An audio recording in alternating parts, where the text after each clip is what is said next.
Greetings everyone, I'm RSV.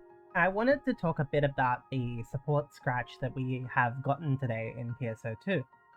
I'll be going over the augments and items in the list first, and then I'll be sharing my thoughts on it.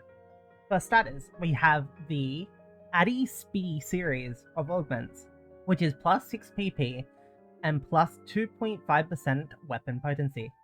This augment is essentially a stronger Pso2 Ngs or Fatal Soul that also stacks with those ones. Note, you can only have one Addy augment on each piece of gear. Next up we have the Addy Star series of augments. This augment series is basically a better Gigas series, featuring 5 more HP and the same weapon potency as Gigas Might, Precision, and Tech 3. Next we have the Stas B augment series. Each Stas B augment has plus 10 HP, plus 3 PP, melee weapon potency plus 2.5%. This is essentially a stronger AL Domina, and is even competitive with Dreadkeeper, I'd argue. The augment gives a nice balance of PP and HP from the previous two augments. Next up we have the Addy Deft series. These series have weapon potency plus 2.5% and potency floor increase plus 2.5%. These augments are really good. They are really strong, adding a minimum of just under 3.75% DPS to your build. Of course, the potency floor isn't giving exactly half its value in terms of DPS because of other factors such as critical, strike, and etc., but it is still a significant amount of DPS you can squeeze out of a build. This augment can allow us now to cap our potency floor. The Addy Gua series.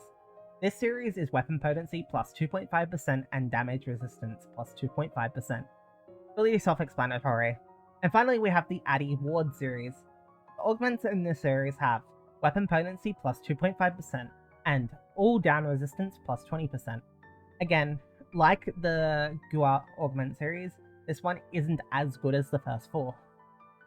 Now, we have a couple of substitutes and an XP weapon. The NXP weapon actually gives quite a bit of XP. It is kind of nice. It is essentially a free plus 20 silver sword. Hypero gives a lot of XP. As for the substitutes, however, M Potential Unlock Substitute level 1, 2, and 3 is incredibly useful for saving photon chunks while leveling up alt weapons, while the N Limit Break substitutes are fairly annoying in my opinion. There isn't really anything to limit break at the moment, which I see as a problem. If there was something to limit break, and honestly everything should be limiter breakable, then they'd have more value. But they have the highest drop rate in the scratch and are basically useless. I think that this is a problem. So, what are my thoughts on this scratch overall? And what are my thoughts on these augments existing in the game? Well, I think it's okay for augments like this to exist in the game. They're not really game breaking, they only add up most like 2% to every build. They're very versatile, however, as they give a very desirable stat split in most cases. And that desirability is my problem with them, because they're tied to a support scratch, and that potentially makes them pay to win. Although players can obtain them, they revolve around the market needing to be flooded with them, which makes the current state of the game a problem. As, I don't know who's paying attention to this, but at least for the Steam charts, we have less than half of the people that we did in base game playing the game currently. Now, I know this doesn't translate perfectly to the amount of whales playing the game at the moment, but I will say this. It is important to consider that the less whales that are spending on this scratch, and there is less reason for whales to spend on this scratch, and considering it dropped alongside another scratch, there is less reason for whales to spend on it.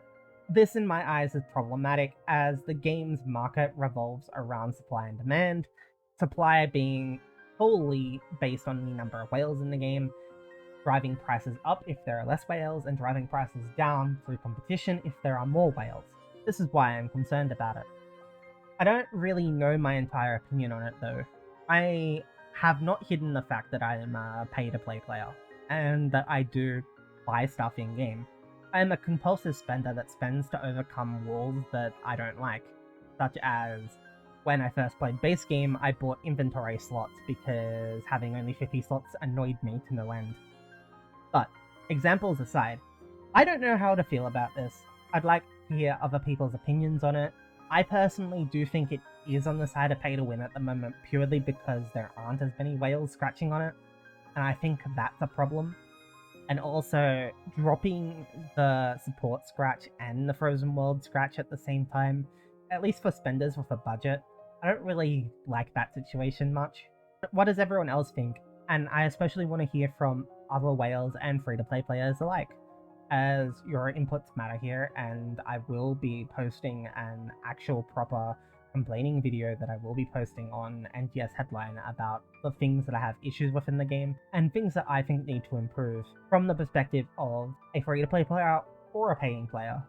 I won't ask anyone to like or subscribe this time, because this video has been fairly uncomfortable for a lot of people, I think. But I'm RSV, and I hope to see you next time.